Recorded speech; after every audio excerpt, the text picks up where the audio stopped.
Olá, eu sou a Thelma e hoje é dia de falar da nova série da Netflix que acabou de estrear, Toda a Luz que Não Podemos Ver. É sobre ela e alguns insights em relação ao livro que eu vou comentar aqui nesse vídeo, mas antes queria convidá-los a se inscreverem aqui no canal, curtirem esse vídeo se vocês gostarem, me seguirem nas redes sociais, que os conteúdos são diferentes.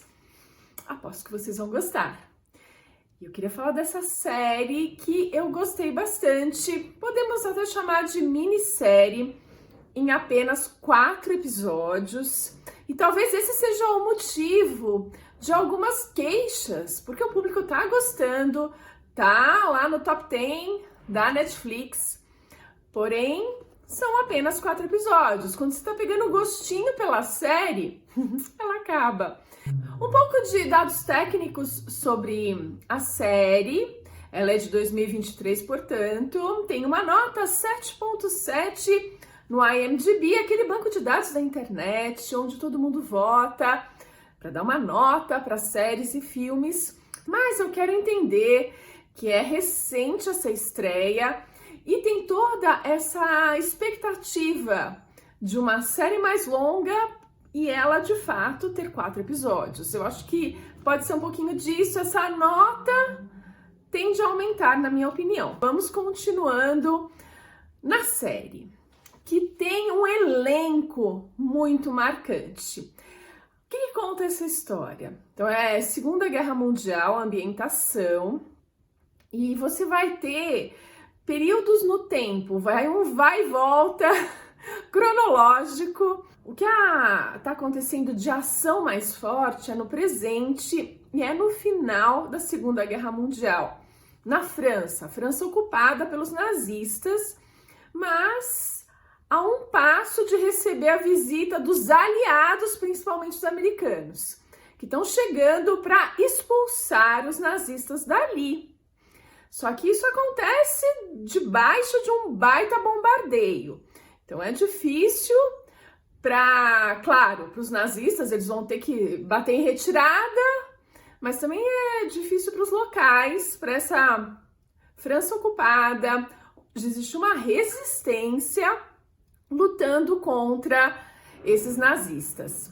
Em termos de personagem, a gente vai ter um casal como personagens centrais. Casal, só para dizer que é um homem e uma mulher. Mas, de fato, eles estão separados e bem separados. Ele é um alemão, o Werner, que é especialista em radiotransmissão. Sempre foi a paixão dele, os rádios, saber construir, receber, sintonizar, transmitir. Ele adora rádios de transmissão. E do outro lado nós temos Marie, uma jovem cega. E aí tem uma riqueza de interpretação da parte da Aria Mia Loberti, uma atriz americana que eu não conhecia, que vive esse papel da jovem Marie, vivendo esse perrengue de Segunda Guerra Mundial. Ela que morava em Paris e com o pai vivido pelo Mark Ruffalo, no papel de Daniel, pai dela. Ele é o chaveiro, eu vou chamar de chaveiro, mas aquele cara que guarda as chaves de um museu, do Museu de História Natural, em Paris. Então, ele tem a chave de todos os compartimentos desse museu e, principalmente, das pedras preciosas. Ele que guarda todo esse tesouro lá do museu. E quando estoura a Segunda Guerra e fica insustentável ficar em Paris, todo mundo bate em retirada, tenta fugir e eles despacham para museus fora da França as obras mais preciosas, os fósseis e tudo mais. E aí, dentro de um dos fósseis, eles mandam as pedras preciosas, porque eles têm uma infinidade de pedras raras e caras. Dentre elas, a mais rara, que é Mar em Chamas, alguma coisa assim, eu não lembro agora o nome da pedra, mas é um diamante gigantesco, muito bonito, que é a pedra mais rara e que tem uma maldição associada a ela. Quem possuir, quem pegar essa pedra preciosa, vai ter vida eterna, teria todos os seus males e doenças curados e viveria para sempre. Em contrapartida, isso aí não é uma maldição, né? Quer dizer, viver para sempre não me parece muito legal. Mas, em contrapartida, os entes queridos dessa pessoa que possui a pedra teriam finais trágicos, teriam problemas e, enfim, uma maldição, finalmente. E como o Daniel cuida dessa rocha, algumas pessoas atribuem o fato da filha dele, a Marie, ser cega, a possuir, a estar perto dessa pedra. De fato, ele vai defender logo de cara que a pedra não tem maldição nenhuma, porque ele é um cara racional e isso não tem nada de racional. Acreditar que possuir uma pedra faria com que você tivesse vida eterna e a filha dele fosse cega, por exemplo. Enfim, mas ele é um pai super dedicado e constrói maquetes para que a filha se localize em Paris. E quando eles se mudam, fugindo da invasão nazista, para uma cidade litorânea francesa, onde estão os familiares dele, ele também, ao chegar, vai reconhecer essa pequena cidade litorânea e fazer também uma maquete, porque assim, no modelo de menor proporção, a Marie consegue decorar o ambiente, saber mentalmente, ler com as mãos cada ruazinha, cada viela da cidade e, por consequência, caminhar tranquilamente pelas ruas. O pai dela sempre usou esse truque para orientá-la e funciona perfeitamente. Ela que é uma menina super inteligente. Então esse é um lado da história e o outro lado do Werner, vivido pelo Louis Hoffmann, que tá em outra série da Netflix que eu fiquei super curiosa para assistir, a série Dark, que tem uma nota bem maior, 8.7, tem 3 temporadas, é série mesmo, né, mini. E ele já era bem cotado nessa série e vem para toda a luz que não podemos ver, com essa bagagem interessante. Ele que é alemão, vai viver o Werner, um jovem alemão recrutado pelos nazistas. À força, é claro. E a gente já viu em outros filmes e também tendo contato com a história que esse recrutamento compulsório foi feito da mesma forma que eles foram iludidos, os jovens alemães, para entrarem na guerra, enfim. Tem vídeo aqui no canal com outros filmes que tem essa pegada, filmes alemães.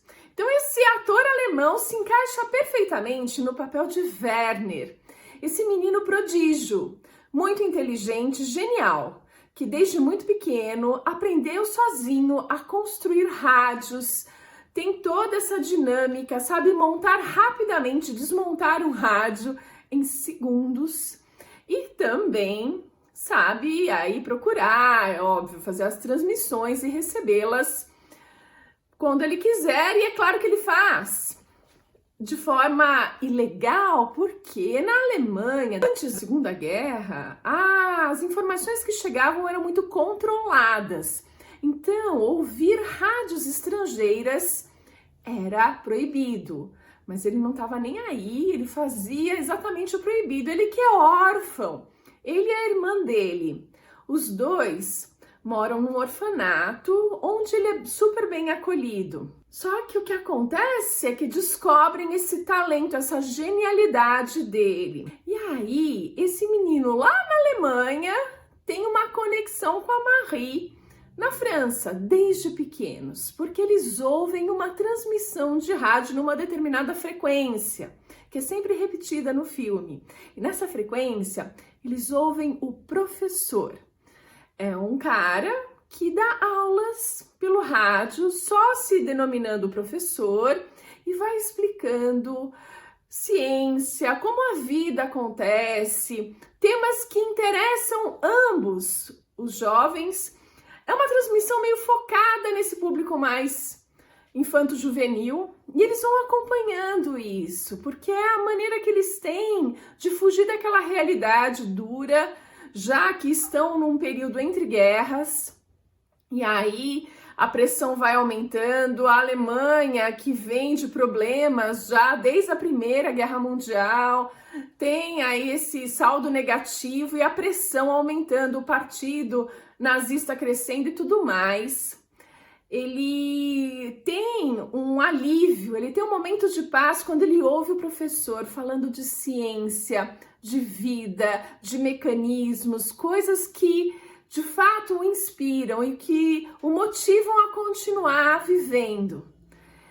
A Marie, da mesma forma, ela conhece o mundo através dos olhos do pai dela, das maquetes do pai dela, dos ensinamentos que o pai, no Museu de História Natural, promove sempre que possível para ela, mas também ouvindo todas as noites a transmissão do professor.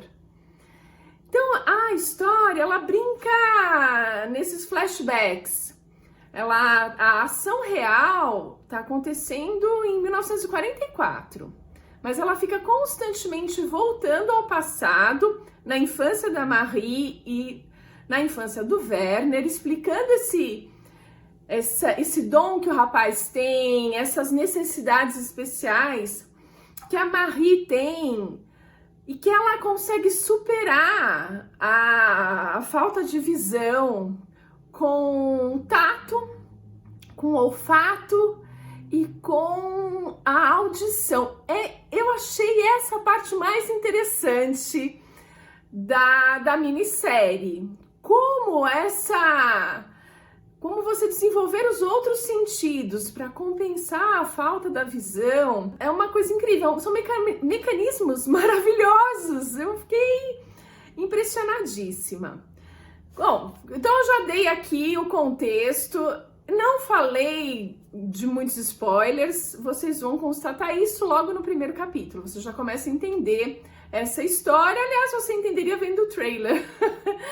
Que é isso que está acontecendo.